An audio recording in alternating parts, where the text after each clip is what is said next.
session of this. I'm Patrick Brady. I'm going to give the first talk in this session, which is about gravitational wave detection and astronomy.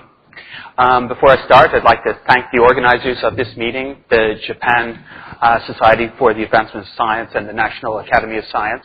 I think it's a fantastic opportunity to come here and listen about a lot of interesting things. So this session is going to focus, as I said, on gravitational waves.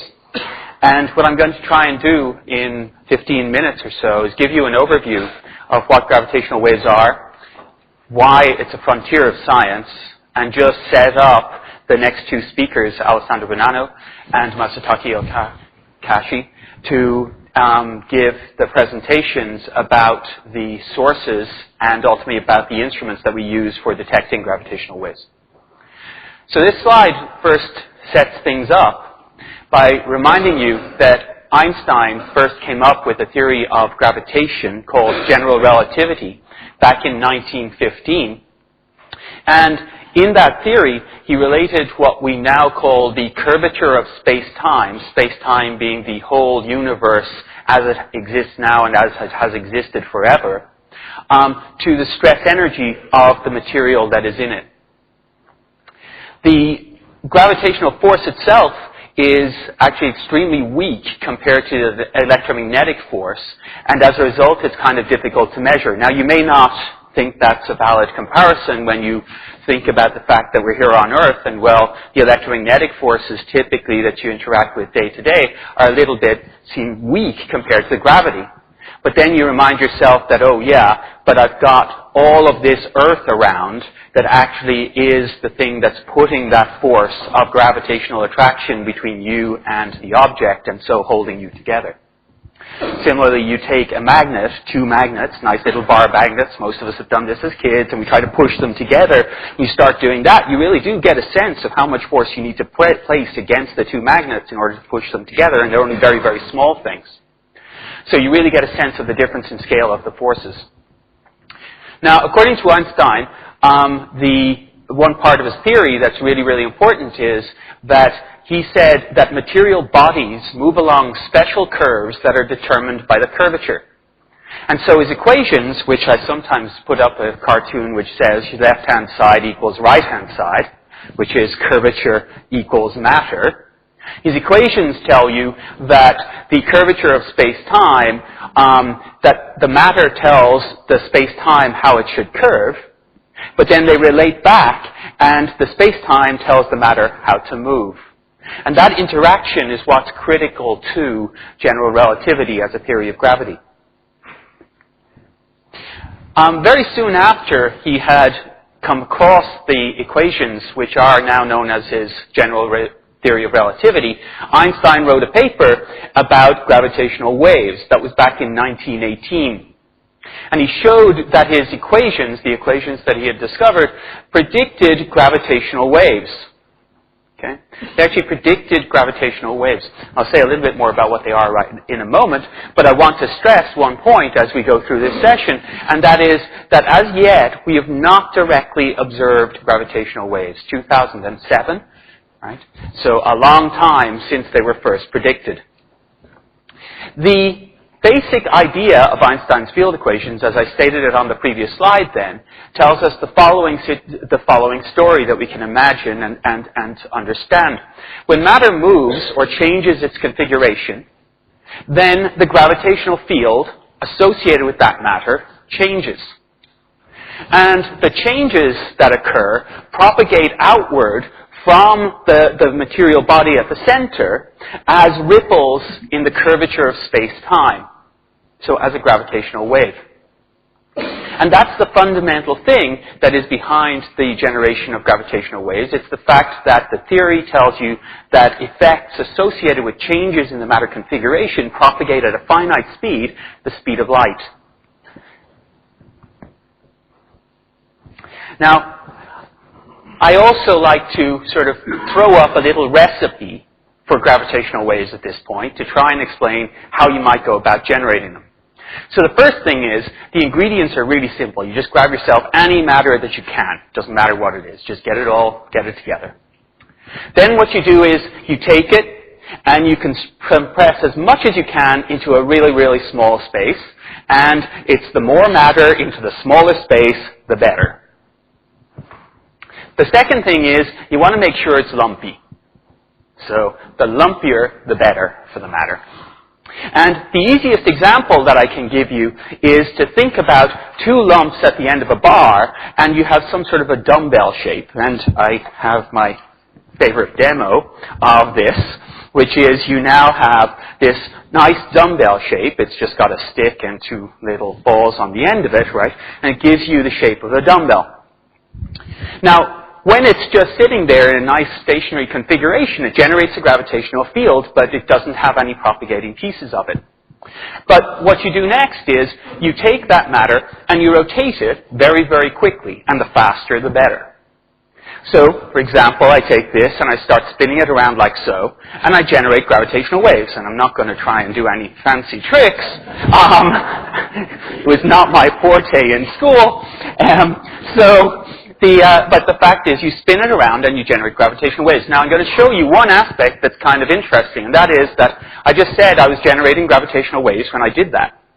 However, if I do the following thing, where I spin along this axis here, you'll notice for most of you, the configuration of the matter doesn't really appear to change. It's actually symmetric along these lines. And in actual fact, you don't generate gravitational waves in that case. So if you get a lot of lumpy matter, and you make it move around fast, so that the profile of the material appears to change shape as you're looking at it, you're going to generate gravitational waves. And that's the fundamental idea behind generation of gravitational waves. The next thing is, how does nature do it? And I've just got one example here. The actual, you'll get some more details from Alessandra in her talk following in a while. But nature has some really nice ways of doing this for us. We know stars exist in the universe. We know our own sun. There's the sort of scale of a star. This particular diagram that I have here is actually the scale of a star that has about 15 times the mass of the sun in it. And when you take that configuration, what you find is the star lives a long time, actually lives about 10 million years, as a normal star, burning out its hydrogen and just happily living, generating nice energy and looking very much like our own star. But then, after a while, it actually uses up all of that hydrogen that it's been fusing in nuclear fusion to generate energy. And at that point, it starts to change. You get a sequence of reactions where more and more complicated atoms are formed in fusion reactions internally. And during that time, it actually changes shape also. The outer layers of the star actually expand. The outer layers expand to a much larger radius. Whereas there's an inner core where nuclear reactions are occurring, and that inner core starts to get more and more dense. Okay? So during this time, you get compression of the stellar material into a very tight region inside of the center.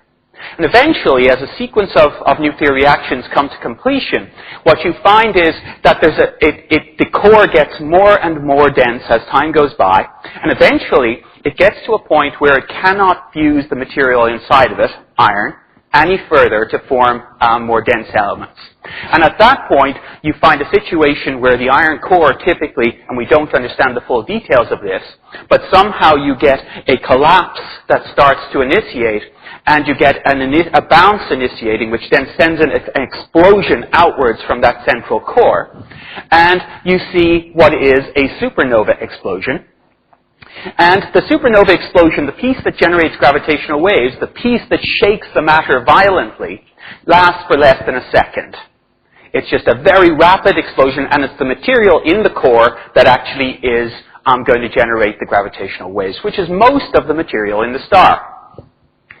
The end point of this is a special class of objects. We call them compact objects. Those compact objects can either be a type of star. We usually refer to it as a neutron star. These are objects which are about 1.4 times the mass of the sun and only about 10 kilometers across.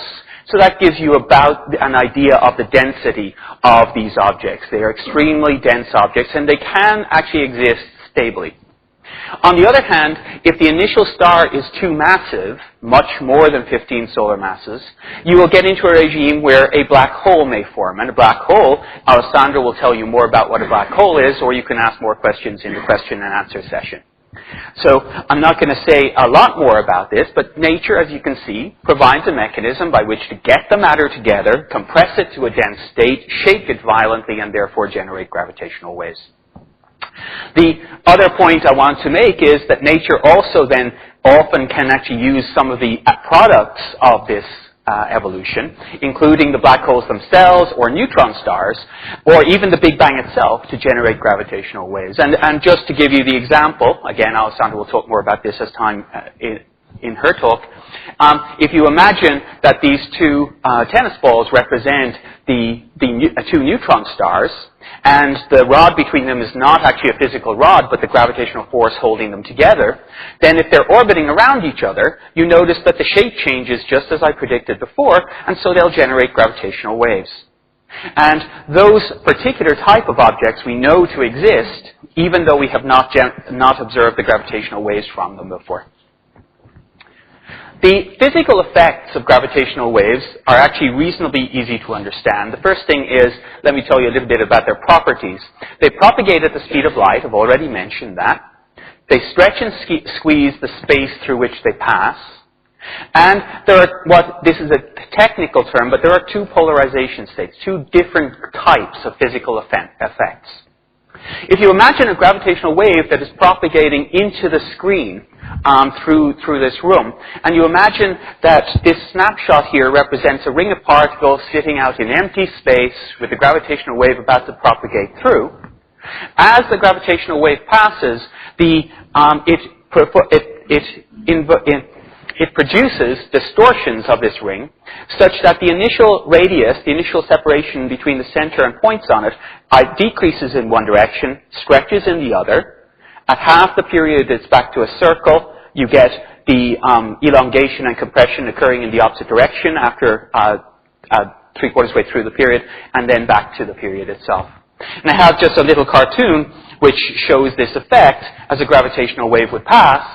Hope you can see it. It's a little dim. But you've got these sort of yellow balls floating in free space. The gravitational wave is propagating through the plane of the screen, and you get this distortion as that wave propagates periodically through the screen. So if you have gravitational waves with those effects, you can go about trying to measure them. And the current state of affairs is well represented on this map with regard to gravitational wave detections. We have a network of detectors around the world. Some of them are proposed, like IEGO in Australia doesn't actually exist yet. It's a proposed detector. But we have LIGO, which is Laser Interferometer Gravitational Wave Observatory in North America. We have GEO, which is a British-German collaboration. Virgo, a French-Italian collaboration. And TAMA and LCGC, which is proposed as a Japanese set of detectors. This is what currently exists. And typically the best detectors at the present time are the LIGO detectors in the US and the Virgo detector in Europe. They're the two best ones. So how do they work? Well, what they do is they actually set up laser beams, which you bring a laser in, you split the beam in half, and you send it down two perpendicular arms. This is a picture of one of these detectors, clearly a cartoon. So you send the laser beam down the two arms, and you bounce it off suspended mirrors at the end of those arms. You bring the laser beam back to the middle, recombine it, and then send it off to a measuring device, a photodiode over on the back end. And what you do is you try and set up these lengths, the lengths along these arms here and here, so that they stay as close to perfectly equal as possible when no gravitational wave is passing. And you can clearly understand that this is going to be a difficult job. But then, when a gravitational wave passes, if you imagine now rotating this back onto the plane like you had of the plane of the page when the ring of particles was there, you had the little pink particle here, and the center of the circle. And so you'll get stretching and squeezing along alternate directions, and you can monitor the interference pattern produced by interfering the laser beam back here at the photodiode to actually be able to detect gravitational waves. And Masataki is going to tell us about that in his talk. So let me give you a little bit of scale on this, because this is a pretty amazing feat. It's at the frontiers, I think, of two things, astronomy and of actual detector construction. If you look at this diagram up here on the right-hand side, you'll notice that it's in meters. It goes from about 10 to the minus 20 meters all the way up to 10 to the 30 meters up the top here.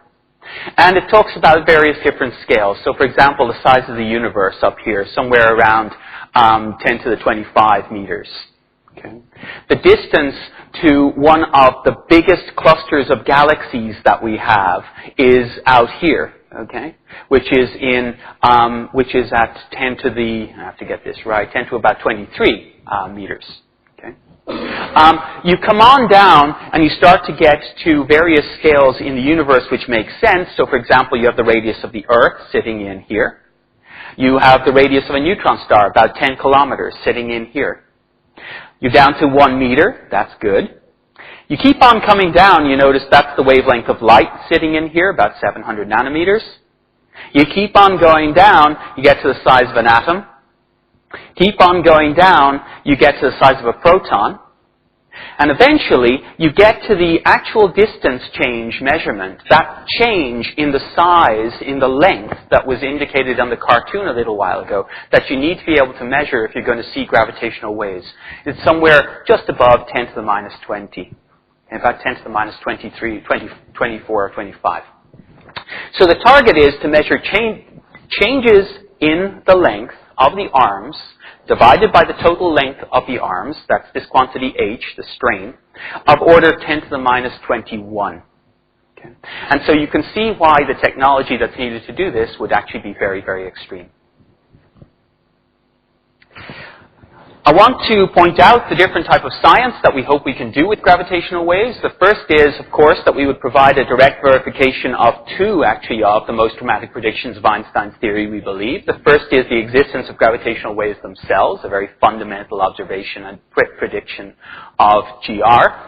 And also, we hope to be able to make direct observation of black holes. Black holes are black, and therefore not typically visible directly by optical or electromagnetic means. And so to be able to see the gravitational waves produced by these when they're in binaries would be a direct observation of them. You can do detailed tests of physics. You can check that the gravitational wave properties are those that are predicted by general relativity, or perhaps different, and so telling you that Einstein's theory is not absolutely correct. You can probe strong gravitational fields around black holes. These are parts of the universe that you haven't been able to look at in very great detail in any other way. And so actually having a way to use gravitational waves from the cosmos to observe these objects will allow us to probe these regions of space-time that we've never seen before. And ultimately, you can do astronomy, where you may do routine astronomical observations to understand compact binaries, how stars evolve in the universe, supernova explosions, or test other models that exist for various astronomical events that are observed. I'm going to finish by just leaving you with a little bit of a sense of where things are and where they're going.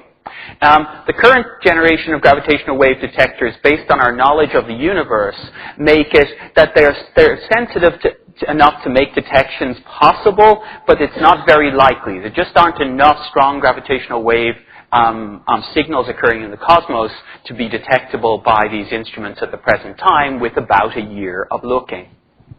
However, the LIGO and Virgo projects, which involve about 600 or 700 scientists, are planning an upgrade right now to their detectors to gain a factor of 2 in the distance out into the universe that they can see gravitational waves coming from.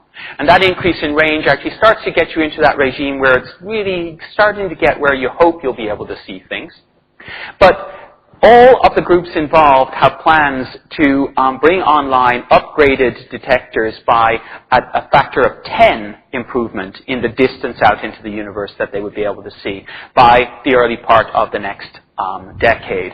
And this should bring us into the era of routine astronomical observations using these things. So sort of like in the last presentation, we are going to leave you with the, bring us back in a decade and we'll tell you what we found. But there are actually many other topics. I've not touched on them, but I want to mention them. Some of them will show up in threads through the next set of talks. There are ways to put detectors in space. I showed you the Earth-based ones. There are different types of detectors which actually use resonating test bars of material. There's all sorts of things like coincidences with gamma ray bursts and astronomy. But the bottom line is that you're about to see some of the first aspects of what I think are some exciting prospects for gravitational wave astronomy during the next decade. Okay. So they can be generated over many orders of magnitude of frequency. For the Earth-based detectors, the frequency range that we are interested in tends to be between about 10 hertz and about 1 kilohertz. So it's audio frequencies. We usually, and none of us have it today, but we usually actually have a little audio file of various types of signals that you might hear for those frequency bands. For the space-based detectors, you are into a regime where you're looking at frequencies around 10 to the minus 3 hertz. And the frequency scale that I described here is essentially set by the scale of the detectors and the speed of light. You take the scale of the detector being kilometer, you take the speed of light, you get something around this audio frequency band. You take the space-based ones where you've got 10 to the 6 kilometers up there, speed of light, you get yourself down into the 10 to the minus 3 band. Okay, so I think we'll now move on to Alessandra.